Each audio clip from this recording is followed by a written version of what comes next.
Hello and welcome to Dreams of Wings, and welcome here to Thruxton Aerodrome. This is the newest release from Burning Blue Design, and if you know anything, you know that when these guys bring out a new piece of scenery, it really is something special, and this is no exception. Spoiler alert, I love it. Simple as that. They bring so much attention to detail. Watch this light. See that? The light just changed. That's incredible. That's the tunnel underneath the circuit, by the way. They just bring so much detail and so much atmosphere to their work that you really do feel that you are flying in or out of something a little bit special and that actually has some life to it. And that's what I love about what they do. Listen to these cars now.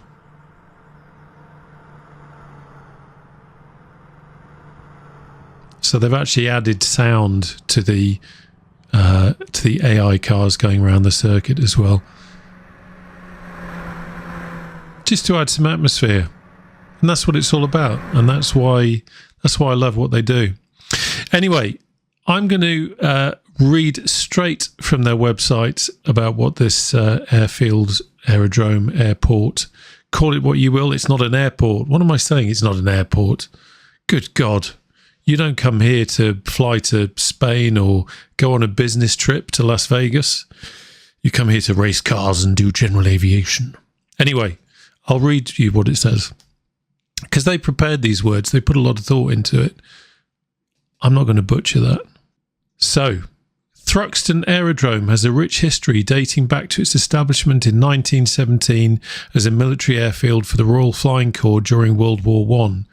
It played a crucial role in training pilots for the war effort, and after the war, it was used for civil aviation and recreational flying. During World War II, the aerodrome was once again requisitioned for military use and served as a base for the Royal Air Force's 38 Group. It played a key role in Operation Market Garden, the largest airborne operation in history. After the war, the aerodrome was returned to civilian use and was taken over by the British Automobile Racing Club, BARC, in 1950. The BARC developed the site into a racing circuit which has hosted many prestigious races, including the British Touring Car Championship and the British Formula 3 Championship. In 1960s, the aerodrome was used for testing the Blue Streak missile, intended to be a nuclear deterrent for the UK. Today it is primarily used for flying lessons, air displays and private aviation. The circuit remains a popular venue for motorsports events, with its high-speed corners and challenging layout providing a thrilling experience for drivers and spectators alike. Thruxton Aerodrome and Race Circuit have been faithfully recreated by Burning Blue Design, undertaking on-site visits, ensuring the highest levels of accuracy. It features over 230 custom 3D objects, each with full physical-based rendering (PBR) textures, 2023 layout with accurate runways, taxiways and custom taxi signs, highly detailed control tower interior, accurately placed red obstacle beacons visible from miles away, completely custom windsocks and dynamic animated flags, dynamic working signal square and runway designator sign, real-life static aircraft and track day cars based at Thruxton, driving experience day with AI-driven cars on track, full night lighting and dynamic weather compatibility, enhanced high-resolution colour-corrected ground textures. So a huge thank you to Burning Blue Design for giving me the opportunity to fly their Thruxton Aerodrome and also be able to show you this wonderful scenery in this video. It's one of the great things about their work is that if you, like me, are into general aviation, warbirds, flying helicopters, this is exactly the kind of place that you want to fly around. And the beauty of it now is that they are populating the UK, and also a couple over in Martha's Vineyard at this point in time, populating the UK with these beautiful, beautiful, highly realistic airfields that really are a joy to fly around and fly in between. I've said it on a lot of these videos. If you know this aerodrome well, if you fly here, please do put down in the comments below what you think. How realistic is it? Do you feel at home here? I've never been here, but I would imagine that having walked around here with the drone as I'm doing now, I would feel pretty much at home here. So it's really going to be interesting to take a look at the aerodrome from the air, and I'm pleased to see that the air ambulance is not out on a shout and is here, because we might meet it, and they might have heard that, well, they might have heard what I'm going to be flying here. Anyway, what I am going to be doing is what I always try and do is show you what the aerodrome looks like, but also we're going to take a look from the air. We're going to do that in the Cowansim Hughes 500, or rather MD 500E. This is a beautiful, beautiful helicopter. It's always been a favourite design of mine. Lovely to look at. It's a feisty beast to fly. And I'll tell you this now, you're going to get entertained, but probably in the wrong way. It usually takes me a couple of minutes to dial into this. The first couple of minutes, my flying is usually pretty horrendous in the few hours that I've had on it. And then after a few minutes, it goes from really horrendous to not quite so bad, but still pretty shocking. If there are any real-world 500E pilots watching this, please, I do apologise. What you're about to see isn't professional, but it's fun. And at the end of the day, that's what this is all about. I just thought it'd be interesting to take the helicopter up and have a look around from the air. We'll take some passengers and we'll see what we can find. So anyway, enough of me waffling. Let's get flying. Right. So here we go. The moment we've all been waiting for. Well, some of us. You've been waiting for, haven't you, mate? You're a little bit motionless there. I think he's a little bit worried about how this is going to go. Don't worry, I am a professional. See, I can't even say it. Right, let's get going.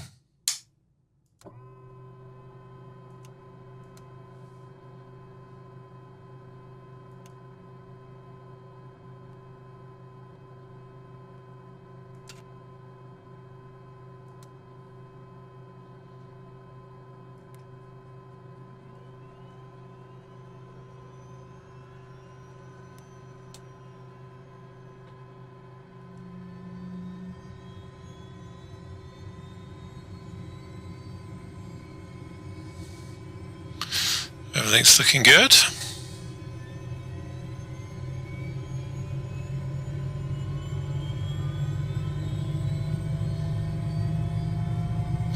Right, so let's have the generator on. Still keeping the engine in idle at the moment.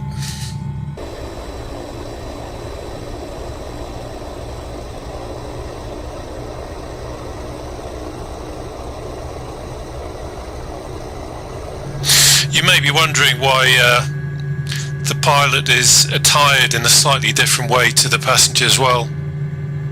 That's because the pilot is a warbird pilot, and you can take the pilot out of the warbird, but you can't take the warbird out of the pilot.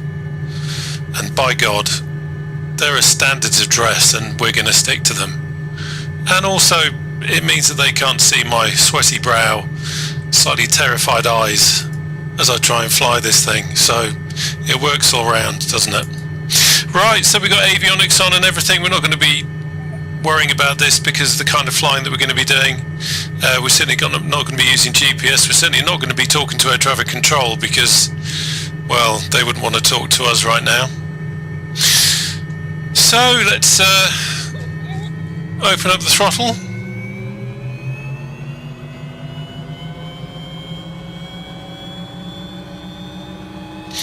Torque almost going off the charts there a little bit.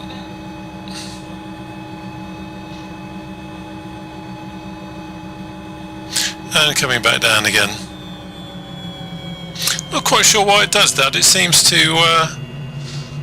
go off the charts to start off with, but maybe I'm introducing the power too quickly, and it's done it again just where I've tweaked it over a little bit. So let's put it back. Okay.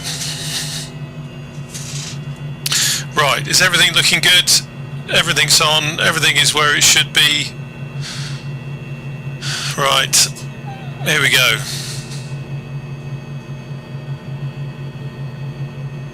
So I'm going to watch the ball because that's suddenly going to flick, and that's when I know I need to, well, I've already got a bit of rudder in. Now we can see the dust rising. Power dropping there, so I'm going to open the throttle all the way because that's what I normally do, and we'll see how that works. Just let everything settle. Just getting spooked by the over torque there.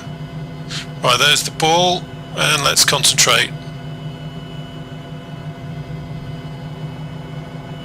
Ye gods. Right, let's get away from these buildings.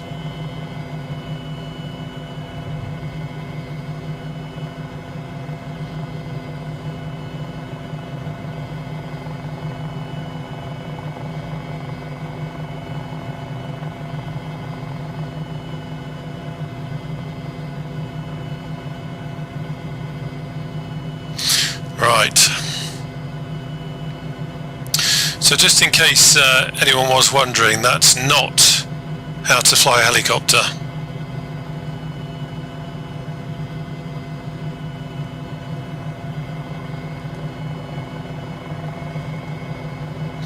How are you feeling? Yeah, he's looking okay. So we've got some cars racing down there. We can go down and have a look.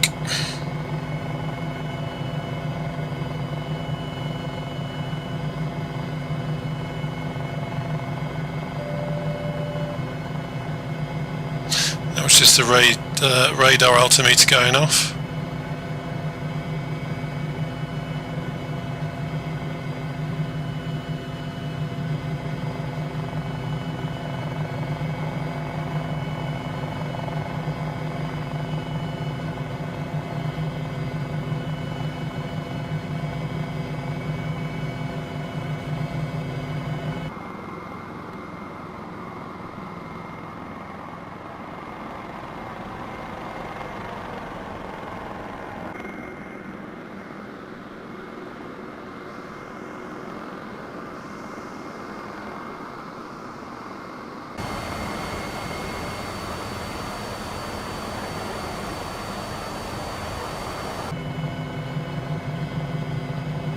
It's interesting, someone on the Discord, yes, we have a Discord, link down below, made the point that back in the 70s, and I think it was the 80s more so, quite often it was the baddies that flew in these kind of helicopters in the TV shows and films like Blue Thunder, and I think there's just something about them. They're very kind of sprightly and small, and they have a purposeful look about them. Incredibly nimble. I've never flown a 500E in real life. I've never flown a helicopter in real life, so I really have no idea what this is like to fly for real, and I've no idea how realistic this particular rendition is of the helicopter, but it's incredibly feisty, and you really do have to use such incredibly gentle movements. And like I said, it usually takes me a couple of minutes to dial into it. What I normally do, which I didn't want to bore you with today, is start off by doing some hovering and hover taxiing and manoeuvring to dial into it. But you know, that would bore you senseless watching me doing that for the first 5 minutes. There you go. So we have Thruxton.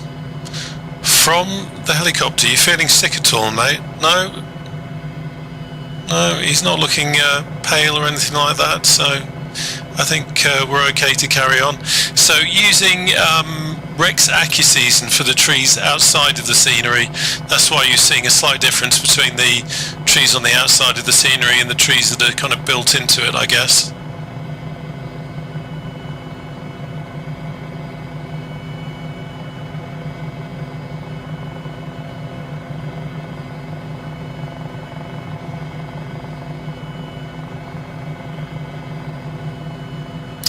very sensitive in pitch, this helicopter. Let's go around the circuit the other way and get some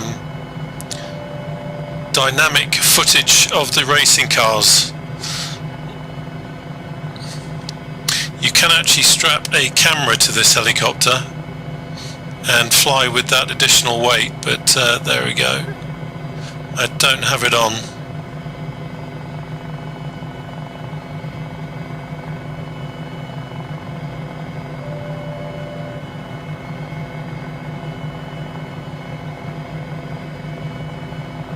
I don't know if you noticed the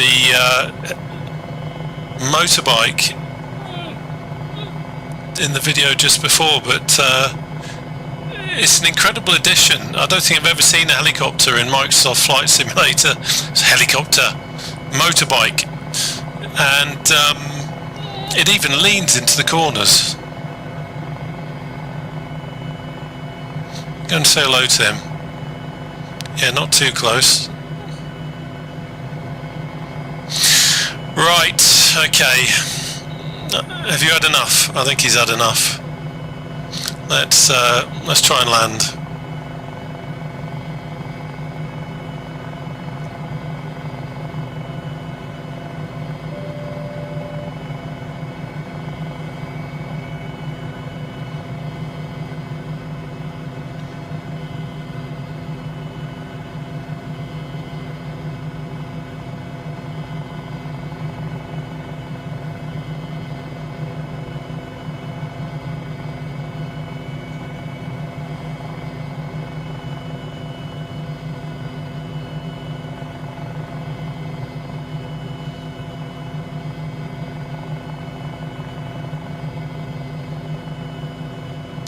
This is not going to be pretty.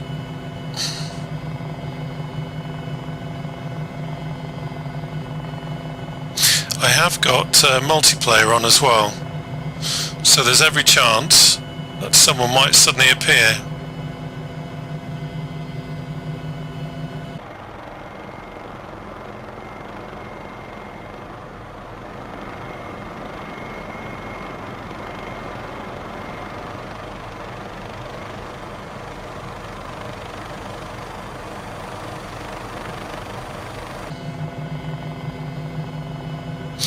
This doesn't feel very good at the moment, I've got to say. Not quite dialed into it yet. I tend to find that it's around about now, as I'm doing these small movements, that it's very easy to lose control and for the helicopter to suddenly start wobbling away.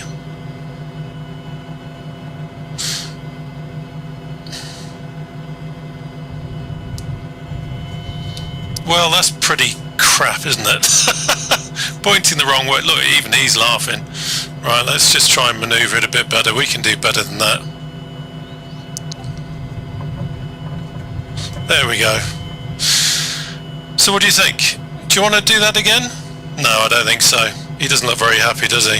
So, there you go. I hope you enjoyed the flight almost as much as he did. Wonderful scenery, great to see Thruxton in the sim now. A big thank you once again to Burning Blue Design for giving me the opportunity to fly it. Don't forget the Discord. As I said, the link is down below. We post screenshots, we talk about aeroplanes and helicopters. Got a really great mix of people there, huge amount of knowledge. And also from time to time we do group flights. Freudian slip after this flight.